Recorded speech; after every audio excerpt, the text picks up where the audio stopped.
What's up? I was feeling it, and the construction on the garage stopped. So I thought I would do a quickie in the Earlverse. Now let me put some of my water spritz on.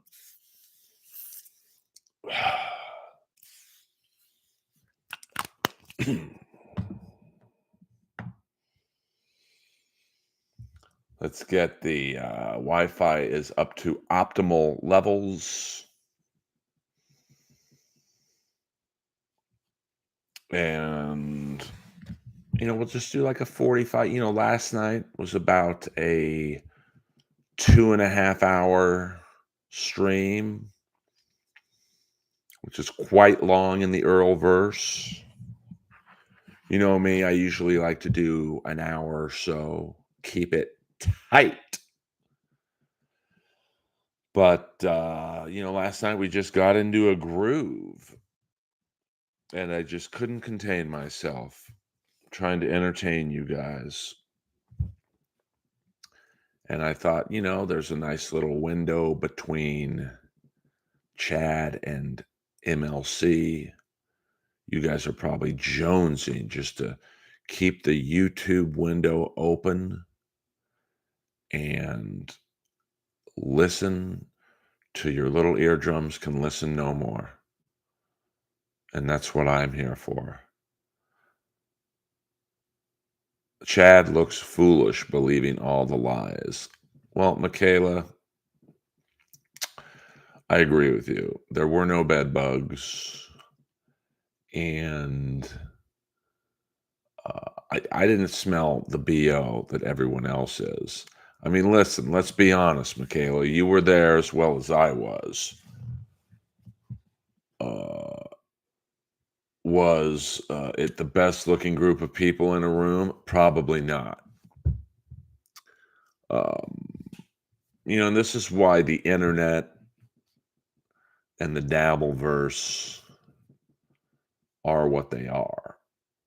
I mean, let's be honest. The comedy show was good for what it was. And,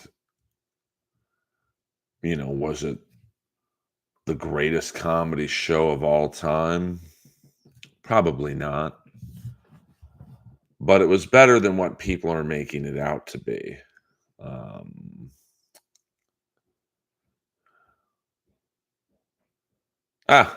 Geez, please don't have him do that. Yeah, I mean, dark side of the Dabbleverse. My friend who's a very accomplished TV and film writer wants to do a script on the Dabbleverse. It would be like that Eric Bogosian movie. What was it? Talk Radio. Oh, that's okay. I do have nice lats, to be honest with you. Look at those shoulders, traps, and people saying I was fat. Shit. What up, T Gun? Hit the like button while you're at it. And to the people at the gin joint in Chicago, I'm Earl.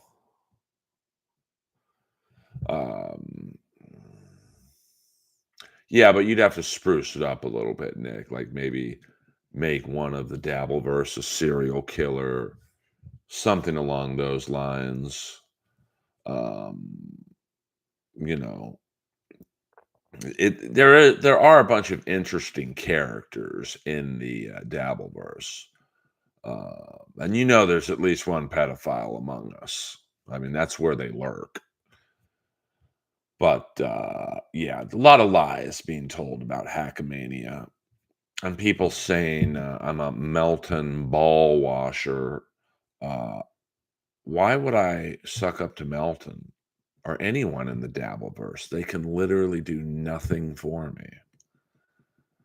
And believe me, you guys know I keep it real. If Hackamania was bad the night I was there, I would tell you. I mean, When Earl Skakel's Money was a hit, and we gave out $1,000 to younger in most cases, younger Vegas open mic comics. No one talks about how cool that was. And the comedy show, uh, it's like when you go do the comedy at Skankfest, it's not necessarily a great comedy environment. It's just fun. You're there for the laughs and the hang. You're not expecting, Bud Freeman's evening at the Improv back in the Dizzy. Um, and so I don't know why people are so dead set uh, against it. Now, listen, I'm not going to lie to you. The Grand Hotel was not in a great neighborhood, but Melton was even honest about that. He said, don't walk around there late at night. It's not like, people, could afford to stay at the Caesar's Palace in the Rain Man suite. So, all in all, I think the night I was there, I can't speak to Saturday, and I know they had some sound issues. Hit the like button. I have some non-hitting the like button issues. Um, you know, I had a good time. Everyone was cool. There wasn't one dick in the bunch. Of course, I didn't get to talk to some people as much as I would have liked. This is my first time meeting all these people. I've been on a show with Melton before, but we never really spoke. And that was 10 years ago. Never met Pat, never met Ray, never met Dr. Steve, never met Carl. Um, and I would do it again. Now, would I drive to Vegas on a Friday afternoon? Absolutely not. Next year at Hackmania, I will be leaving Thursday night in the middle of the night. And I will not be leaving Saturday afternoon either. I will be leaving Saturday night. I will never drive to Vegas in the daytime again, coming or going. And we all had a blast at the Dirty at 12:30, which is I believe it's Vegas's longest running stand-up comedy show. And that's at South Point Casino every Friday night. I think it starts at 12:30. Um, and Earl the Squirrel, what up, Julian Huerta?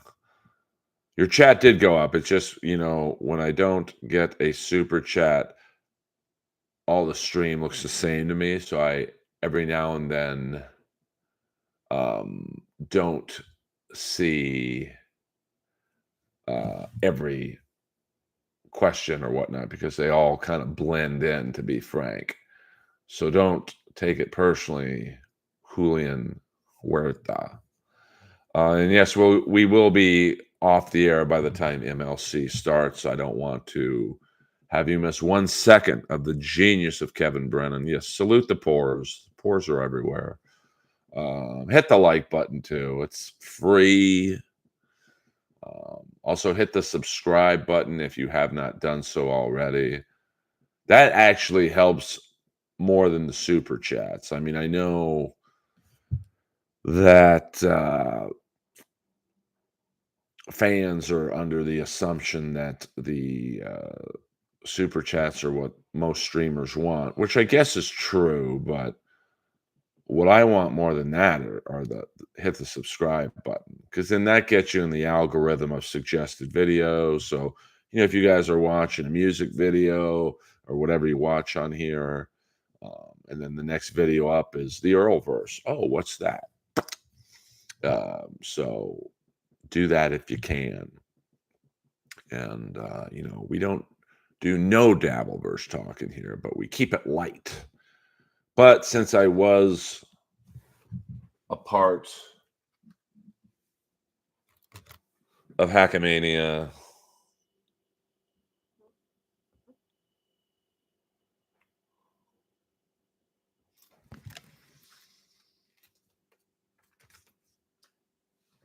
I feel the need to talk about it. And I never saw Melton or Moody asking for USB cables. Like, you guys don't believe everything on the internet. Um, I mean, and come next time. Buy the cheapest ticket. Yes, Clark Kent Skakel. I'll take that. Clark Kent was a good-looking dude. Um, and no, I won't be standing up to give you guys a little skin. I just, I woke up, to be honest with you. I just woke up, so probably if this house is ever on fire, here's the one thing I'm taking: my glass or my bottle of bubblegum soda autographed by the great Rowdy Roddy Piper. When Lois isn't here, Lois is my dog. For those of you who don't know, I don't see any new people. Uh, Dude, the Wizard. That's one of the great managers. He was gay in real life. I had no idea. Curtis something was his name. My earliest recollection is a promo between Moondog Mayne and Chavo Guerrero, not Junior, Senior. And I'll never forget, I was upstairs in my bedroom, small, shitty TV with What Up, William Zoom, with the literally rabbit ears. I would make a great wrestling manager. And Moondog Mayne popped open a can of Alpo and started eating it. And I'm like, holy, this guy's fucking nuts. And it was not a gimmicked can of, it's not like he opened it up and it was already open. It was a can of dog food and he started eating it. And, it sucked me in. I've been watching ever since. And then right after that, I remember what came on were the LA T-Birds Roller Derby. And I always thought when I was a kid, it's such a coincidence that the LA T-Birds always win on the last lap of every match. Like, I didn't know it was fake. But the T-Birds were always down 1 point at the end, and it was either skinny Gwen Miller or Ralphie the Guatemalan Flyer Valaderos were like basically wrestling good guys. And the New York team, I think it was the New York Bombers, were always the bad guys. Favorite performance from a pro? Well, Roddy Piper and They Live. I mean, that's like the Gone with the Wind of wrestling performances. But I do like the first John Cena movie. That was the one with Robert Patrick and the blonde girl from Nip Tuck. I mean, it doesn't come close to They Live, but it was good. Well, apparently Moondog Mayne really was crazy. So, um, but that's back before the internet, so you couldn't really look up. I mean, let me look up Moondog Mayne right now and see what comes up. Probably his real name and where he's from. Moondog. I don't know how you spell Maine. Yeah, that's him. Lonnie Maine. See, his Wikipedia page pops up. Born in Fairfax, California, died in 1992. Let me see. 60s and 70s. He wrestled in the NWA territories as well as the WWF. Maine died on. Oh, wait. When did he die? Oh, he died in 78. Jesus. So a promo I saw was must have been right around the time he died. Apparently he died after his car crossed the Riverside Freeway and collided with an oncoming vehicle. Maine was scheduled to wrestle in Sacramento. Tape program. Here's an interesting thing. So the promoter, he was supposed to wrestle that night. So the promoter covered it up by saying he was out of control backstage. And the program didn't air. This is why it was cool when there was no internet. The program didn't air for 5 days. So they taped that acting like he was backstage, but five. This was 5 days after his death, so everyone knew he wasn't backstage. Uh, oh Jesus! And apparently in the promo, he was supposed to wrestle Playboy Buddy Rose that night, and in the promo, Playboy Buddy Rose said he would kill him. Yeah. But that was the great thing about no internet. Um, I didn't see Peacemaker. Yeah, Kelly Carlson. She was hot on Nip Tuck. I don't recall her seeing her in much after the Marine. I mean, Nip Tuck was a great show the first couple years. And it's funny, my neighbor, he was in it. He was in an episode where he wanted to have a sex change, and every time, I live in the weirdest neighborhood. Like, it's all actors for the most part.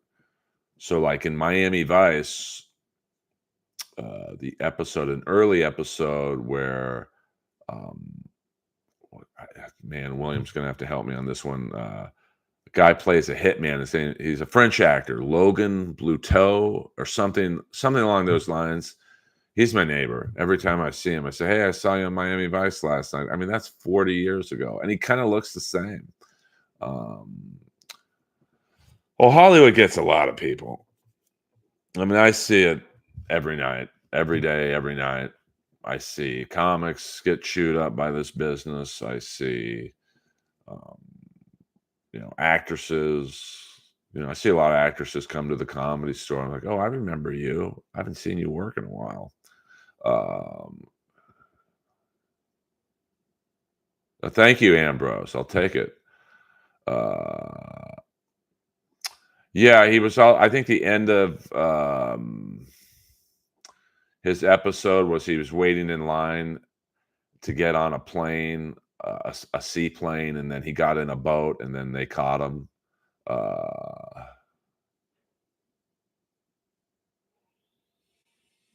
yeah, I mean, Nip Tuck was kind of ahead of its time, to be honest with you, when you think about it. Um, I mean, they were covering trans stuff, you know, Shmuel Buckman, $2. Great to see you at Hackamania, buddy. I'm glad you had a good time. Uh, yeah, yeah, but he's a great guy. I always see him at Starbucks. He's got like his little crew of dudes. They're like older neighborhood guys, and every time he sees me, he knows I'm going to mention Miami Vice. Um, and he just drives around West Hollywood in his bicycle. He goes to Starbucks. And did you ever meet the Sheiks? Yeah, I mean, I was on the roast of the Iron Sheik at the Comedy Store. Yeah, Sons of Anarchy. I mean, the Mayans was pretty good. It wasn't Sons of Anarchy, but I see Frankie Loyals all the time in my neighborhood. He was in the Mayans. Um, I think Sons of Anarchy was better because they made you care about the characters more. Like, you didn't really care too much about most of the characters in the Mayans. Never met Macho Man. Not really. Well, his accent, Logan Bluteau, something along those lines. Um, very, very thick French accent.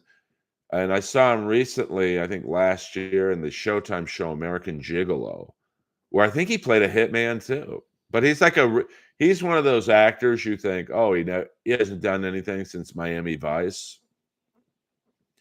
But you look his name up on IMDb, and he's been in like 100 films, mostly in France and overseas. But those movies pay just as much, baby dolls. Um, I think I remember the episode. It was a great cliffhanger. It was when they had the serial killer, and I remember the end of the episode was Christian was in bed. He wakes up, and the serial killer or the slasher, he didn't kill anyone. I think he just slashed him. So it's a great shot of the camera right over Christian's face. So you just get the face. and he gets injected with that stuff that paralyzes your body. And then you see him, he can't move, and the night slasher or whatever they called him moves him to the edge of the bed, flips him over, and has sex with him. I'm like, this show's not fucking around. I mean, they kept it real. Well, it's like the bad guy from Moonraker who played Hugo Drax, Michael Lonsdale. Same thing. You look at Michael Lonsdale, and he was in Munich, but like, what was that, 2006 or something? But even when I saw him in Munich, I'm like, man, I haven't seen him since Moonraker. So you'd think he literally went 25 years with no work, but you look at Michael Lonsdale, and like it's like my buddy Logan. He's been in like tons of films, mostly overseas. Italy's like a huge film. Uh, you know, it's got a deep history in film, so a lot of films get made there. I was trying to think of the right word.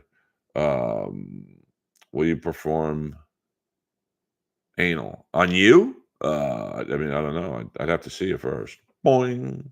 Um, and the same thing with Mexico when I was studying to be the crowd work or the warm up act for Rob Schneider's TV show on CBS. And the week I was supposed to do it, the show got canceled. That's a lot of money, those warm up gigs. Woo, Nelly. Um, I remember the guy who played the good looking neighbor was this Hispanic actor I'd never seen before. I like, oh, this guy must be new. And like Italy, Mexico is a huge film uh, part of the non-Hollywood film world, and he'd been in like 100 things. He was like a huge actor in Mexico. Not me. You're too big. Well, you don't know that, Dayla. Teddy, $1.99. Is the cup start tonight? Who wins the cup? Why are people so anti-Canada with it? Well, this is a great Stanley Cup. I mean, you've got the best player in the world in Connor McDavid, so that's good. You've got arguably the best team, Florida Panthers. So, it's going to be, I mean, Florida has the better team. I think, you know, they've got the better goaltending. Bobrovsky is a better goalie than Skinner. But when you have 97, anything's possible. I mean, McDavid, when he's on, he's unstoppable. I've seen him play live. It's like I've said it before. He's like watching a fucking video game. Um, Earl, do you do non-wrestling shows? Well, I'm doing one right now, talking about the Stanley Cup Finals. Uh, I mean, dude, I know some friends who do audience warm up. Yes, thank you, William. Logan, Lothair. I don't know why I thought Logan. Lothair Bluto. But look his name up on IMDb. He's in tons of things. It's just weird to see him as my neighbor. It's like, oh, you're the hitman. Um, but Russell, I'm doing hockey talk right now. We talk a lot about wrestling. I mean, we only talked today a little bit more about Hackamania because people are still talking about it, and that's what you want. I mean, the worst thing in the world would have been for Hackamania to end Sunday night and then nobody talked about it. I mean, everyone, what is it, 4 days later, and people are still giving their opinion um, on it. So to me, that's a good sign. So who do I think is going to win the Stanley Cup? I mean, you can make a case for both teams. I think McDavid's hurt because he's definitely playing with an injury. He's a little slower, but he's still faster than everyone else. It's like Jacob Trouba. Jacob Trouba was playing with a broken ankle. That's fucking insane to me. And as McDavid goes, Leon Draisaitl goes. And as those two go, Hyman goes. So, I think the Oilers have more top end talent, but from 1 to 20, I think the Panthers have the better roster. So I'm going to go with the Panthers. And I mean, this has the earmarks of a 7-game series. Um, and it is the series with the longest distance between two teams. I'm sure the league wanted McDavid against the New York Rangers. I mean, the league wants New York in it every year. LA and New York would be a dream scenario for the league, and that happened once in 2014. But I'm going to go with the Panthers in 7. I mean, you gotta, I mean, the Panthers have a lot of skill for the record. I mean, Kachuk's great, Reinhardt's great, Bennett's a real fucking fire plug. Ekblad, Barkov. I mean, Barkov is going to be the guy they use to stop McDavid and he's like their Kopitar. So it's going to be a fun series. The Panthers are going to try and rough it up against the Oilers. Bennett, number 94, Lomberg, um, and 77, Mikola. I think they're gonna, you got to try and slow McDavid down. But if you take penalties against the Oilers, it's fucking over. I mean, if the Panthers can't stay out of the box, I could see the Oilers sweeping. You can't take penalties against Edmonton. Their power play is just too good. Earl, have you ever seen the House of the Dragon show? I don't even know what, is that on Netflix? Oh, that's okay, Russell. We talk comedy. Are you a Dabbleverse guy? Which is fine if you are. Well, I was kind of hoping for New York to make it. I mean, it's a little more sexier, and I like that kid Rimpe. Matt. By the way, for those of you, my next guest on Inappropriate Earl is the great New York Ranger defenseman from back in the day, Larry Melnick, winner of maybe the greatest fight in New York Ranger history, the greatest upset fight in New York Ranger history, when he stood toe to toe at center ice at MSG and beat Dave Brown handily, I might add. No problem, Carlos Gomez. Put that shit on the internet. Yeah, but that's fine if you like the Dabbleverse. I mean, I will tell you this. I believe you are a new listener to the Earlverse, Russell. We don't really get involved in the Dabbleverse stuff. Um, I just don't have any interest in Stuttering John or, Shuley beefing with MLC or, I got nothing to add. I mean, I really talk about whatever you guys bring up in the stream. Dave Brown was on the Philadelphia Flyers at the time, and this is when Dave Brown was. This is right before Probert took over the league. Brown was the toughest guy, and he was a bully. And Dave Brown was about 6'5", 230, 240. Larry Melnick, maybe 6 feet, 180, 175. And Brown had run Melnick in front of the net, and Melnick was like a fly chasing something. He literally just kept whacking Brown, and Brown turned around with a, "Who the fuck are you?" And then they dropped the gloves, and Brown, I don't think, was counting on Melnick being a lefty, and Melnick beat him, man. Um, any updates regarding the release of your special? We're looking for a venue to film the special. And I know it's like, dude, how long does it fucking take? Some of these places, one place wanted 30 grand. I can't do that.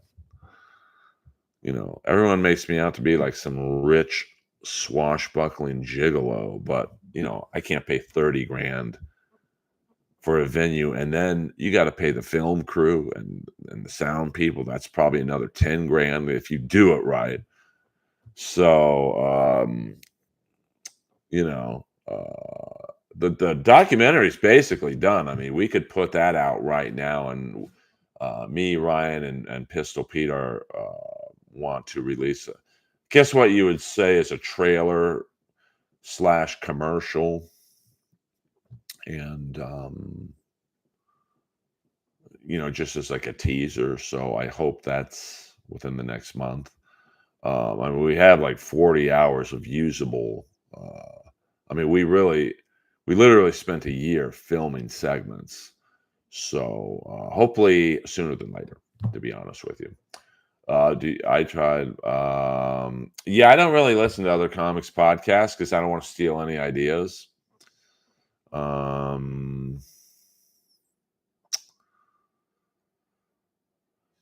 you know, that's why I don't listen to comedy. Like during Hackamania, I was in the green room. I wasn't listening to anybody. So, but I knew at Hackamania that crowd wanted Dabbleverse like related jokes, and I just did comedy. So Earl stole my bike. Yeah, Tim Dillon's great. Oh yeah, I mean, there's a lot of great podcasters: Rogan, Tim Dillon, Mark Maron, Bill Burr. But I don't even listen to podcasts that I'm on. Most people are going to think I'm lying when I say this, but I've never watched one of my roast battles on TV, even the ones I did really well on. Like, I've never watched one. Do you think Mitch Koff comes to America? Flyers drafted him last year. I mean, they drafted him at 7. So, I mean, it's hard, with these Russian kids because they're either signed up for military service where they have to, I think, serve at least a year in the Russian army, or their KHL contracts are very hard to get out of. You have to pay the team off. It's just a pain in the ass. And then they come over here, and I don't know in his case if he speaks good English or not, but they get homesick real fast. Um, we had a player out here. I don't think he was Russian. His last name started with a P, maybe about 3 years ago, and he was really good. You could tell he was good, but he spoke virtually no English, and he just got homesick and wanted to go home. So if he comes over, I mean, the Flyers. Um, I like the kid they traded for from the Ducks, Drysdale. I mean, the Flyers are going to be good in a couple of years. I mean, I don't think Tortorella will be there to see it to fruition, but he's definitely installing a work ethic amongst them. I bet you could do it for 10 grand. Yeah, I mean, you could do it for $2,500. You could do it for under a grand, to be honest with you. I mean, at what point we were thinking about literally doing it in my living room. I know you guys can't see this, but there's an area right over there that you could basically have a small stage. The couch and you get a couple lawn chairs, and I mean, we had some wacky shit planned. We were going to have a bodybuilder in speedos just working out the whole time, just doing curls. We were going to hire a Stallone impersonator just to sit in the front. We were never going to address him. Um, So, and that still might happen. I mean, but even then, we got an estimate, because it's hardwood floors. You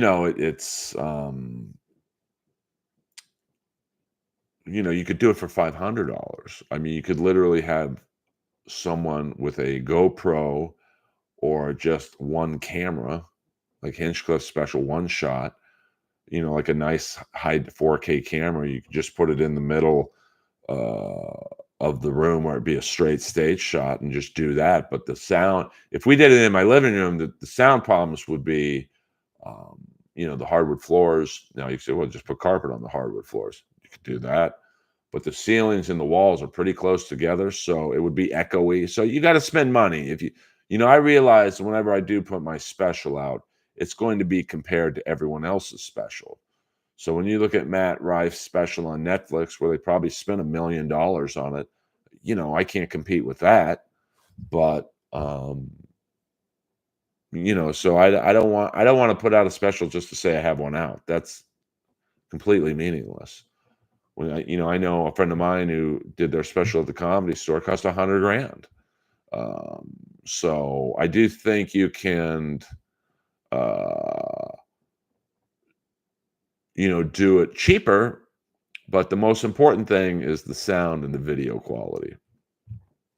And if you're going to do it in a decent sized room, you're talking, um, some money will have to be spent on sound. I mean, anyone can do it. This camera I'm using right now for the stream is a 4K camera. So that was it $200? So, but I don't know if I would feel comfortable filming a special. So we'll see what I'm happen. I don't know, Teddy. I mean, I don't know. It did pretty well on YouTube, but knowing what YouTube pays, and I get some fans complaining about the ads on the streams. And just so you know, I've picked the least invasive ad roll, and the the money you make on ads is not much. Like, let me see what we made in the stream so far today. And it's a good time for me to thank my fans. Shmuel, Buckman, and Teddy, $2, $1.99. So we made $4 doing this stream so far. That's more than I'll make if this stream gets watched 2,000 times. I mean, and that's no exaggeration. So, hopefully the ads are not too annoying. And we're still trying to figure ways of how we can configure the stream, or not the stream, the special. Do we put the documentary out first, and then a couple months later put the special out? That would be different. I mean, no one's ever done that before. Or do we go nuts? And I know a lot of people would probably be against this, but you put the documentary and the special out. I mean, that's 3 to 4 hours of fucking content. But by the time the special hit, people would probably be tired. Oh no, I mean, this isn't like a subtle way for me to get people to pay for memberships or whatever, Boulder Johnny. I'm just saying that the ads, I'm sure they are annoying at times, but I make the least amount of money on them.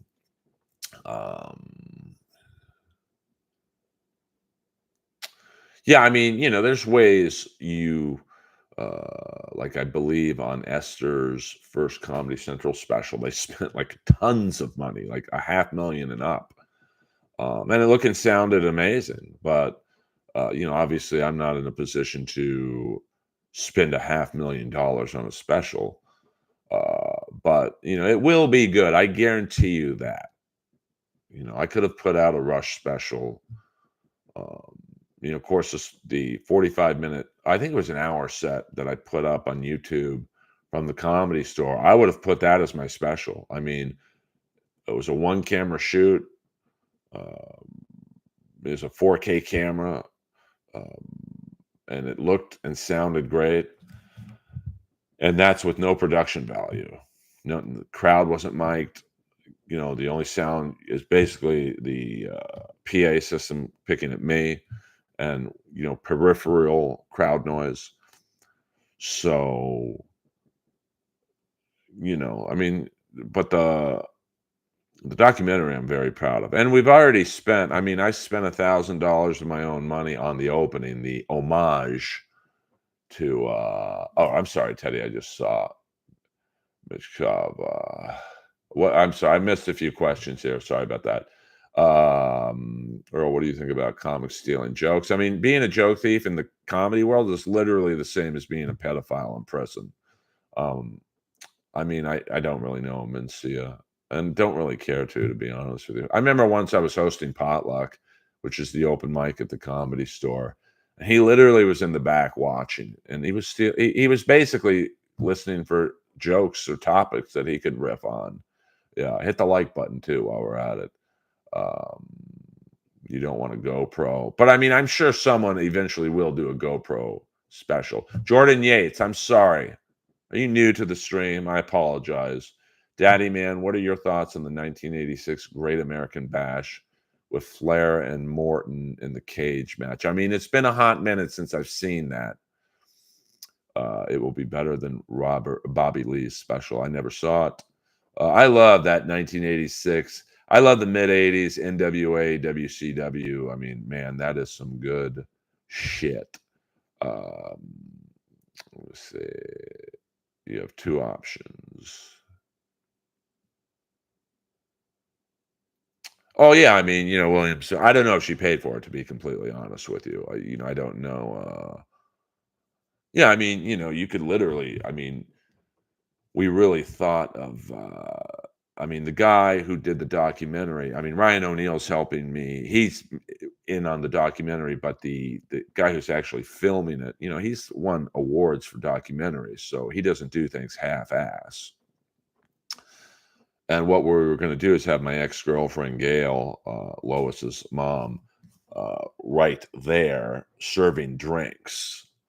But, even that, you think, "Oh, that's a pretty funny idea," but, like, the mics in this room would pick up the ice. I mean, so uh, I'm excited. I mean, the funny thing is the comedy part is going to be, the easiest part. I can do an hour in my sleep. So that's funny enough, the easiest part. You have 2 options, Earl. You can do what LA comics do and just become friends with Rogan and have him pay for it. I'm down with that. Or you can be a New York comic and just film it on a rooftop. I mean, listen, I just want people to stop and go, "What the fuck is this?" And then hopefully they stay for the jokes. You know, do you think AEW can turn it around and start selling the buildings out again? I mean, it's going to be tough. I was in the Bakersfield building, and that was maybe 2,500 people, and it was a great card. Osprey was on it. Um, their problem is, I mean, like Bakersfield is a weird market to hit for a Dynamite because, I don't think Bakersfield is a great wrestling town. So you're expecting people like me, and I did it, to drive to Bakersfield midweek and, you know, that's why they had maybe 2,500 people. And if you told me 2,000, I wouldn't say you were lying. So, they're gonna have to pick but, maybe they got a deal on the venue. Maybe they made money on that show because the building gave them a great deal. Like, hey, we're empty Wednesday. We'll basically pay you to come here. So, uh, you know, I mean, I hope they can. I mean, their crowds are definitely lower than they've ever been, which is crazy because uh, their roster's never been better. I mean, you got a prime Okada, a prime Osprey, a prime Mercedes Monet, got MJF back. Wardlow is just begging to be a star again. I hope it's with AEW.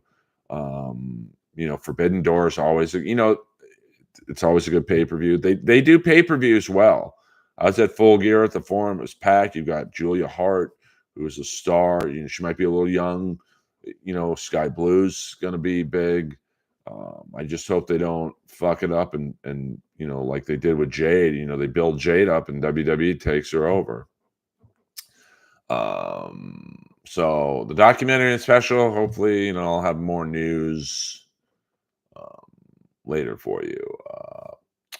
Yeah, but the pollution. Do a GoFundMe. No, I'm going to pay for my own special. I'm not going to ask you guys to fund my special.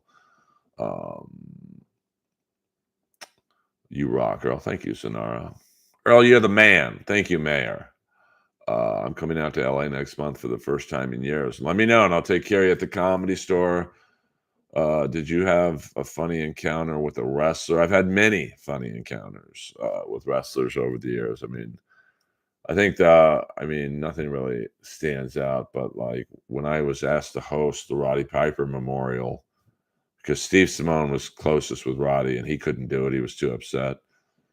So I get up there and I told Steve, "Hey man, I don't think I'm the right guy for a memorial.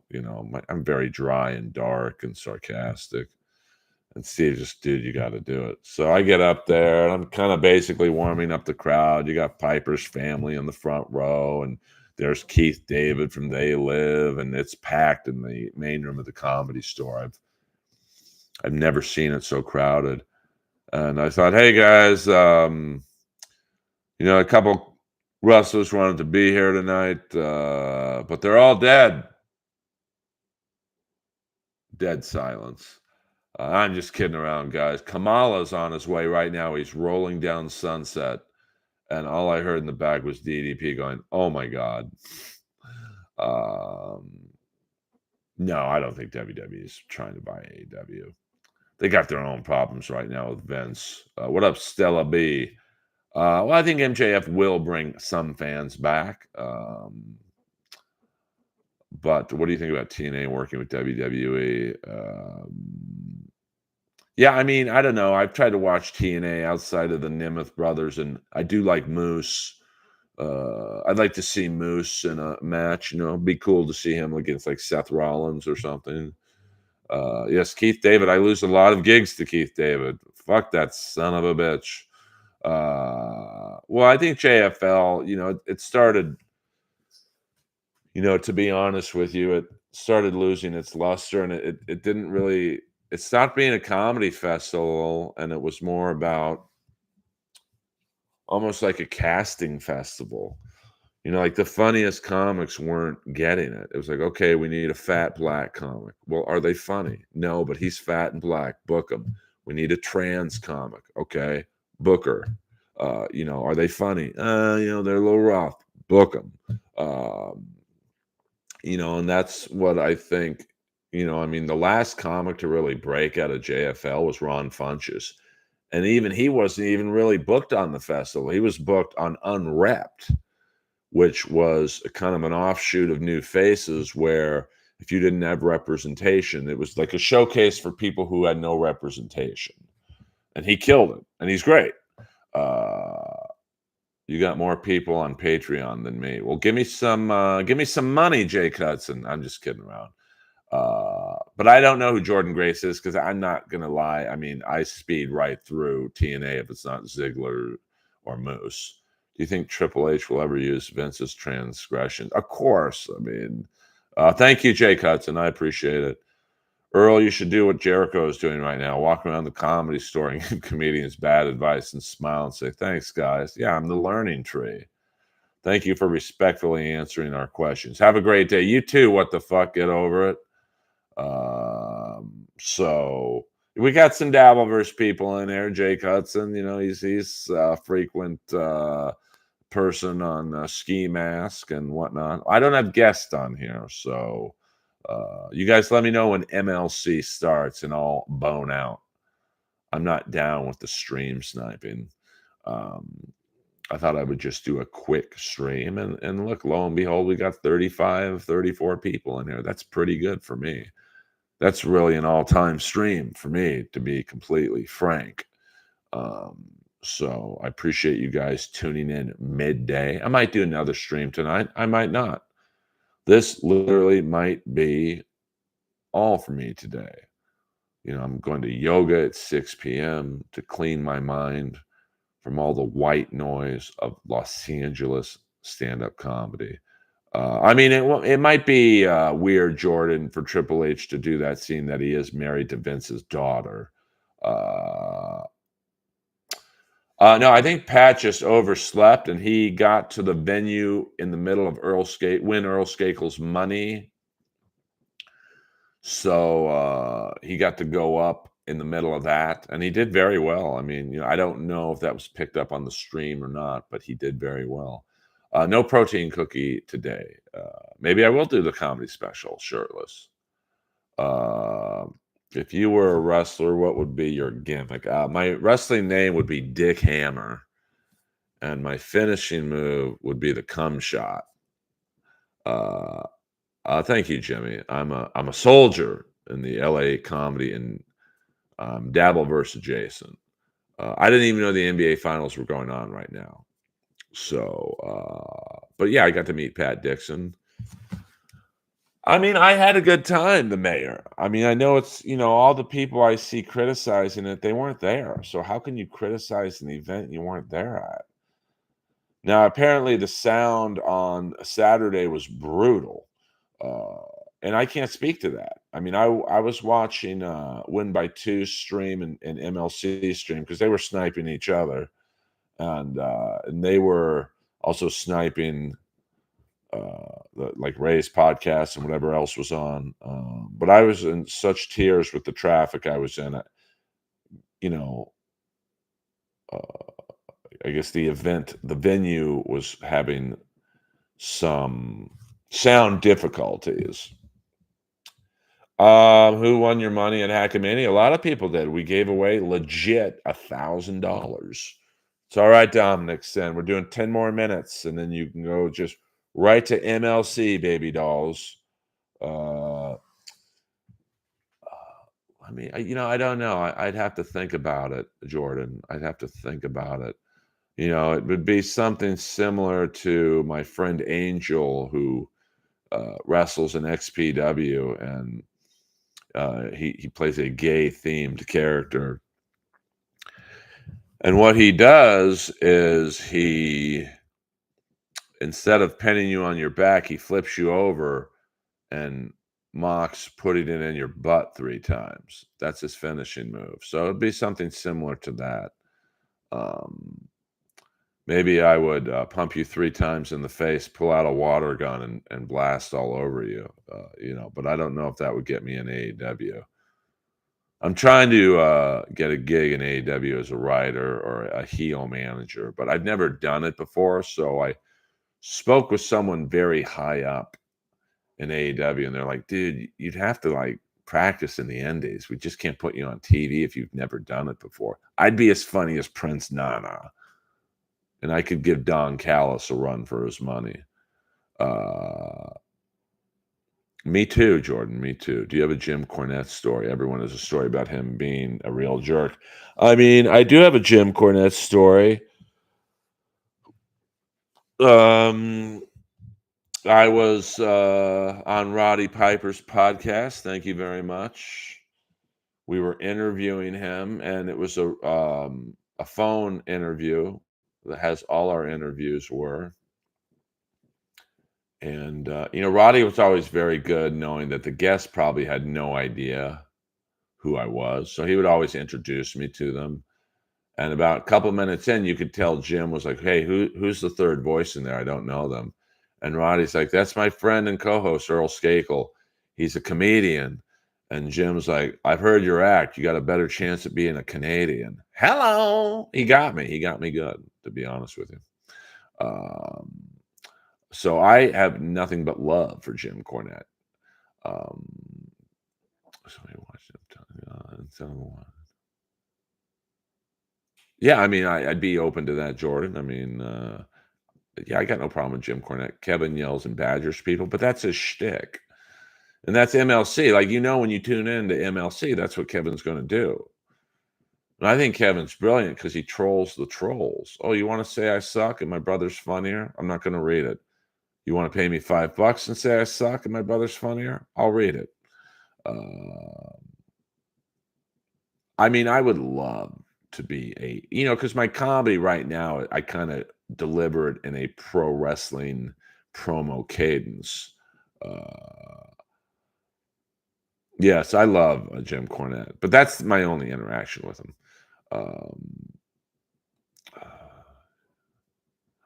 the Jim Cornette drive-through at the Wendy's is so damn funny. I don't know what you're referencing, Mr. Zoom. Hey, we got 7 minutes, guys, before you guys go over to MLC, and if you got any last minute questions, I'm here for you. Pat Dixon is cool. I mean, I got to meet Pat finally. I will say this. I spoke with him the least amount, not because we didn't get along, but there was like I said, when I got there and I walked in the room, the comedy show had just started. I would guess there was 100 people in the room. I mean, standing room only in the back. At the tables where 2 people were supposed to be, 2-person tables, there was at least 3 at each table. And then, like I said, by the time I got on, I would say, and I'm guessing because it was pretty dark in the room, 55 to 65 people were still there. Um, what about Paul Heyman? Never met Paul Heyman. I did get to meet Don Callis last Wednesday after Dynamite. No, I don't think non-wrestling people know who most wrestlers are. Like, Don Callis, you would have no idea who he was if you don't follow wrestling. Same thing with Cornette. Um, I mean, you obviously you know who The Rock is and Cena because they're in commercials and shit. Um, but like Don Callis, you got to be a real fan to know who he is. Kenny Omega, you got to be a wrestling fan to know who he is because he's not in like commercials and shit. Same thing with like Will Osprey. Um, so we don't want to go to MLC. Well, you're gonna have to go somewhere in 5 minutes. Oh, I'll have to check that out. I believe one of the Midnight Express recorded it. Don Callis was the Jackal. He's top talent. Very nice guy. Beloved Chatter, what up? What up? Me and beloved Chatter had a very nice conversation outside the food truck. And I loved the food truck. Now there was only one. Well, I'm going to go another 5 minutes so you guys can. I'm not trying to steal MLC's thunder. I don't think Kevin would care that I have 25 people in the stream. And I'm sure when I hit end stream, you guys will all fly over there, and I want you to. Because I think Kevin is the puppet master of the Dabbleverse. Oh, okay. I was only there the day the night the food truck was there, and I forget the name of it. I would like to give them a plug because the burger was great for a food truck burger. Beloved Chatter is a nice guy. We had a nice talk about wrestling, football, rugby. I hate Aaron, but God, I do share his love of wrestling and sword and sorcery and trashy women. Well, I mean, that's probably a lot of people. Like, I've tried to get a few exes into wrestling, but well, MLC is dead, but yeah, but they probably still have 800 people in their stream. If that's dead, I would hope I was dead. Who's that new hot Asian chick feuding with Tony Storm and Mariah May? I think she's from New Japan. Um, so, and I know that Mercedes Monet is facing someone from New Japan for Forbidden Door. Um, oh, I mean, there's some great food trucks in LA. I mean, I always thought, there used to be a dispensary on Melrose called Cookies. Some rapper owned it. It's like a Walmart of dispensaries. It was just gigantic. And there was a teriyaki food truck right outside. And I thought, that's fucking brilliant. A food truck, and you got to figure 90% of the people going into the dispensary are hungry as fuck. 3 more minutes, guys. Hit the like button if you have not done so. Go to MLC after. Articulate John, I believe you might be new to the stream. Unfortunately, we are ending in 3 minutes. Um, Earl's advising me. Yeah, I mean, I would say the best promotions for your 10-year-old. I mean, XPW is probably a little too much for your 10-year-old, to be honest. It's a little graphic. I mean, TNA is pretty harmless in terms of graphic stuff. And you've got Dolph Ziggler and his brother there. Whoa, we're getting a last minute super chat. The great Jason Bentley, $10, baby doll. Thank you. Great set and great meeting you in Vegas. An idea for a show. Earl gets Cornette on board with AEW.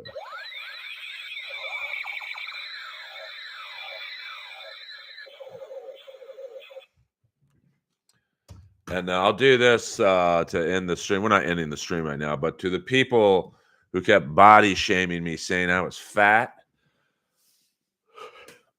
this ain't fat, Jack.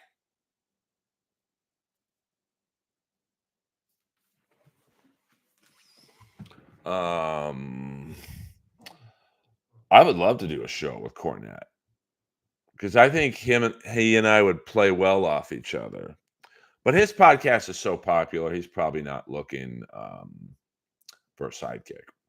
Um, oh yeah, I mean, I remember him, Teddy. I mean, go watch Bob Levy, go watch MLC. I don't judge people for what you watch after. Well, taco trucks can be good or bad. I don't think Tony Khan wants Cornette around. Well, I don't think Jim Cornette's going to bring in many. Here's the problem with AEW, and let me thank the tippers one more time, and then we'll end on some wrestling talk. Thank you very much, Shmuel Buckman, Teddy, and the great Jason Bentley. A pleasure meeting you Friday night. Thank you for being a good dude. Um, I think I could get Cornette to like AEW. Um, you know, AEW's reached a ratings peak in terms of people like me who only like AEW. What they have to do now is figure out how to get people who watch WWE to also go, hey, it's Wednesday night. Let me check out what's on Dynamite. Because you got Monday Night Raw, you got NXT on Tuesday. So Wednesday's an open uh, slot for WWE fans to go, hey, let me check out Dynamite. Now I don't know when SmackDown is on. I think it's Friday. So Rampage. Rampage is AEW's C show, and then you've got Collision, which I could argue is just as good as Dynamite. So they've got to figure out a way to get WWE fans invested. That's why I thought Ziggler should have been the devil. Um, at the minimum, Mustafa Ali or Matt Riddle, or maybe if you really go all in, the devil and his henchmen should have been Ziggler's the devil, Elias, Mustafa Ali, and Matt Riddle has the crew. And then you get WWE fans going, oh shit, they're there? Let's watch. I mean, look at when Ziggler went to TNA. Like TNA was trending for the first time ever. So, maybe they offered Ziggler money. Maybe they didn't want to do it. Maybe they offered Ali and Riddle money. They didn't want to do it. Maybe they offered shit. Maybe they even went to Elias and said, hey, man. And he's like, nah, I think he's like a reborn Christian now or something. Well, thank you, the mayors here. I'll do my best. So, all right, kids, we did an hour stream. I appreciate you guys. Go to MLC or Bob Levy. I might do another stream tonight. I might not. We'll see how it goes. I'm trying to do these at 6 p.m. every night, but I was feeling it today. The caffeine came, said do a stream. So Earl Skakel over and out.